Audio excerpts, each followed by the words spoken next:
আসসালামু আলাইকুম। আমি আপনাদের মাঝে আজকে শেয়ার করব কিভাবে সুজির রসভরা পিঠা বানানো যায়। তো প্রথমেই আমি 1 কেজি দুধ নিয়েছি, সেটা অল্প পরিমাণে জাল দিয়ে শুকাই নিয়েছি। এর ভিতরে আমি দিয়ে দিয়েছি এলাচ, দারচিনি, একটু লবণ দিয়ে নাড়াচাড়া করে। এর ভিতরে আমি আরেকটা জিনিস অ্যাড করেছি, সেটা হচ্ছে গুঁড়ো দুধ। গুঁড়ো দুধটা দিলে হয় কি, দুধের কালারটা আরও সুন্দর আসে এবং পিঠাটাও খুব স্বাদ লাগে। তারপর আমি চিনি দিয়ে দিলাম, চিনি দিয়ে একটু নাড়াচাড়া দিয়ে দিচ্ছি যাতে চিনিটা নিচে লেগে না যায়। তারপরে আমি 2টা ডিম নিয়ে নিব। এরপরে আমি সুন্দর করে 2টা ডিম ফেটে নিব, এমনভাবে ফেটে নিব যাতে এর ভিতরে কোনো রকম কিছু বেঁধে না থাকে। তার ভিতরে এরপরে আমি পরিমাণ মতো সুজি মেপে নিলাম।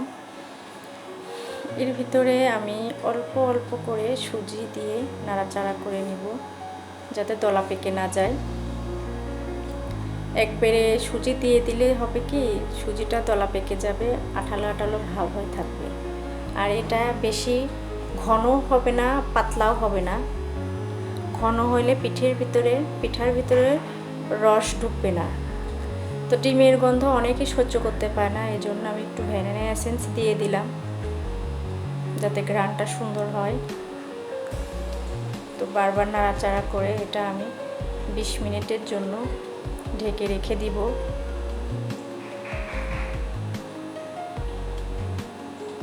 20 মিনিট পর এটা আমি চুলার উপর তেল দিয়ে দিয়েছি হালকা তাপে। বেশি তাপে দিলে পিঠা পুড়ে যাবে, এজন্য হালকা তাপে পিঠাটা ভেজে নিতে হবে। আর পিঠার কালারটা বেশি যেন গাঢ় না হয়, হালকা কালারটা যেন আসে, তাহলে পিঠাতে রস বেশি ঢুকবে এবং কালারটাও সুন্দর সাদালো সাদালো ভাব থাকবে।